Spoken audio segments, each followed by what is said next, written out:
G'day everybody, and welcome back to this week's Off the Shelf. I'm Whipper. I'm Mickbone. And for this week's pickups, we've got ourselves a Nintendo flavour up on the plate today. Mick, what have you got for us? We've got some absolute bangers, but I just want to preface this. Yes, I do look like an absolute fetus right now because I had a shave. But it's not too bad. I'm still the same Mickbone here, guys. Still the same one, collecting banging pickups. To start with, Super Mario Sunshine. Now, I've been wanting to get this for a long time. Since I ever played it for the first time at Target on the Gamecube kiosk. Now, this is the acclaimed follow-up to Super Mario 64 on the Nintendo 64. And just the gameplay in this is so similar, but different at the same time. Because you've got this thing called, I think it's the Flooder. It's the Flood.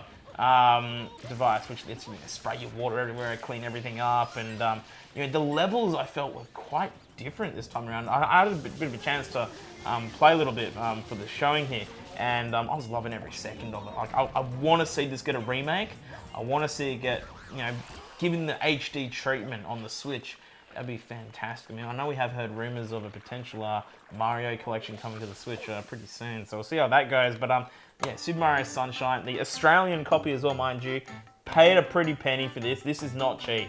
Paid about $90 for it. So, yeah, ain't cheap, but it's a banger nonetheless. What have you got, Whipper? Well, this one's from the Tales series, and there are a number of people that have loving memories. I found this at a CEX, and I was like, yeah, might as well get it. Tales of Symphonia.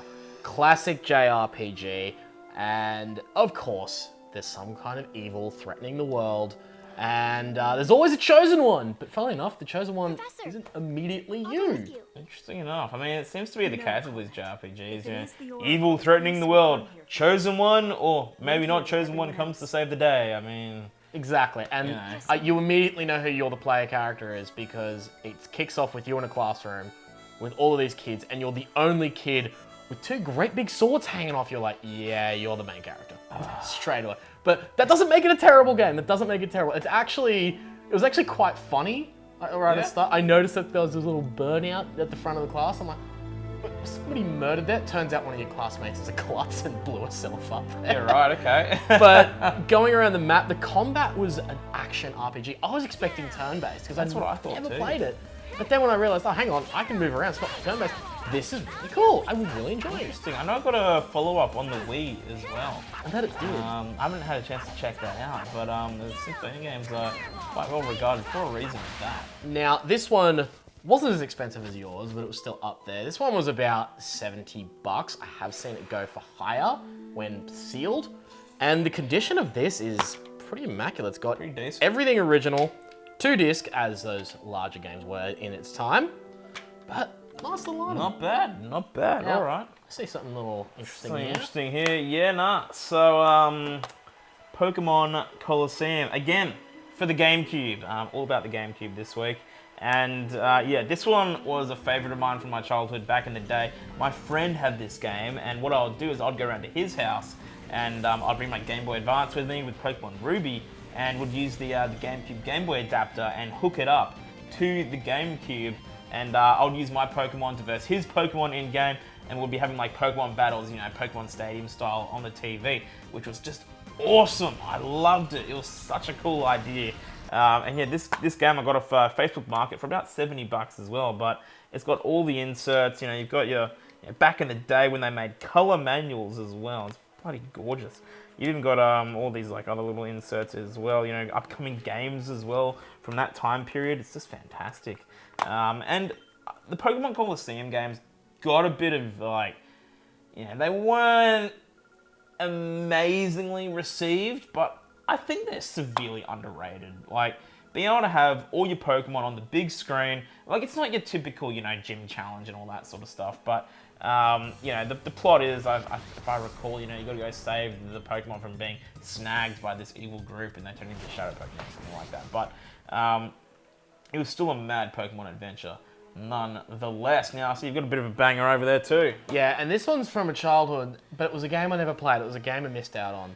I remember seeing the poster for it in my local electronics store, and I was like, I really want to play that. Didn't have a GameCube. Well, I finally have it. I'm finally able to play it. It's been a dream of mine to own it. Star Wars Rogue Leader Rogue Squadron. Now, this is a follow-up to the Nintendo 64 title, and I gotta say, this is a dream come true as a Star Wars fan. I love being able to pilot an X-Wing or a Y-Wing in the actual Death Star battle. They used recordings from the original movies.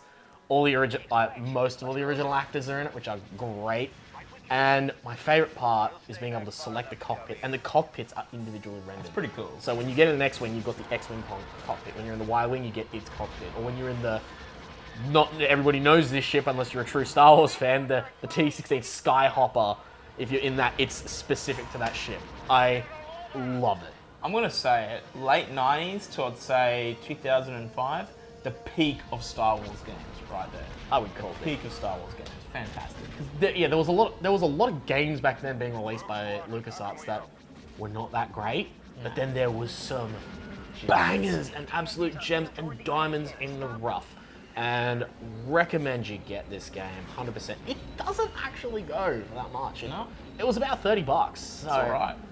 Trust me, good little gem to have in the collection that is not going to break the bank. I'm going to try and get our Rogue Squadron on the 64, and what's the other one? Rogue Strike, I think it is? Rogue Strike, yes, which is also the GameCube. Yeah. I do want Rogue Squadron on the 64. 64. Have it on PC. Doesn't play that well. No. Well, the original hardware. Exactly But right. one more from me as well. Mario Party 4. Found this one for a pretty good deal, and I thought, you know what? It's old school Mario Party. It's not like the, let's just say, less than favorable newer Mario Parties. Super Mario Party on the Switch. Yeah, classic Mario Party, and I loved, the Mario Party 1, 2, and 3 on the 64. I remember I'd play those at my mate's house back in the day. Never got a chance to try Mario Party 4, so I'm really hoping it still retains some of the magic that the originals had. And I'm not sure if this was the first one that had Waluigi in it. I could be wrong there, guys. Let me know in the comments below if I'm wrong or correct. But I don't remember seeing him on the 64 titles. I'm not sure. I'm more concerned with how many friendships that game has broken. Yeah, this game has turned some friendships into some long-lasting, let's just say, enemies here. But yeah, nah, great condition. And that's the thing with buying these GameCube games on places like Facebook Market. A lot of people actually kept them in really good nick. You got your color manual here. It's beautiful. Disc is great as well. Even the case is it's fantastic. But I know you've got one last one left, and this is a banger. All right, I know you mentioned that these were mainly all GameCube titles, but Yes. I've got a little bit of difference here. Yes. I found this one. It cost me a pretty few dollars, that's for sure. And the guy that sold it to me honestly should sell cars for a living. Yeah. Because he convinced me. This is a particularly rare and expensive title, and for the condition it's in, it's worth it. It's a title on the Nintendo Wii, Fire Emblem Radiant Dawn. Oof. This cost me $170, but the condition it was in is damn near immaculate. The only way it could have been better if it was sealed. And sealed, I've seen this game go for $250, $300. Yeah. Now... And it's the Australian copy too. And it is the Australian copy, so... Yep. And I remember some people were telling me, oh yeah, I picked that game up when Game was going out of business for $30.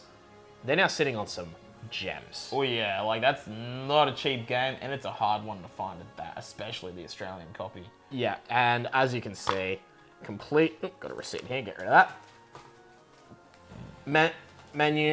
Manual, sorry, disc, everything right there. All immaculate. Not decently thick manual as well. A colour manual? Yes, it is a colour manual. Oh, beautiful, fantastic. So, man, they just don't do it like they used to anymore. It's now all digital manuals, and who reads a digital manual these days? I know, right? Even though it's convenient there, oh no, it opens up a web browser. I know. Give me a physical manual again, alright? Surely it doesn't cost you that I much. mean, you could say maybe it's a waste of paper, environmental reasons. I mean, I get it, but, it's just a nice charm back in the day. Exactly, and it plays pretty much just like every other Fire Emblem game. It's turn-based, but units, so if you've got 3 units, you can move them around, do different actions, and have combo attacks if they're all near each other. It's great, and I love to see that they've kept the same system, from here all the way up to the current Fire Emblem Three Houses. That's awesome. So it's a system that clearly works.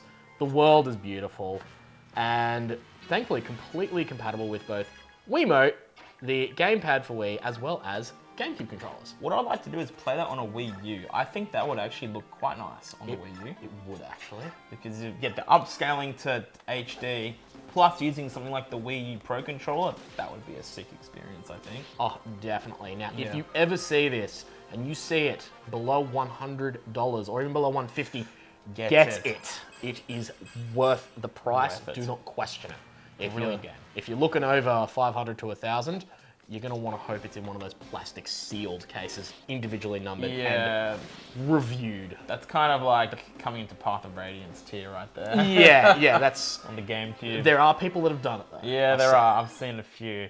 But yeah, look, fantastic pickups this week, all around, I think, on both sides. Guys, if you're loving the channel, feel free to drop a like or a comment down below. Any new games you guys have picked up, any rarities that you're scoping out currently, let us know down below. Make sure you subscribe to the channel so you don't miss out on any awesome unboxings, reviews, or game collecting pickups like this. So guys, thanks for checking it out, and we'll see you guys in the next one. Gotcha.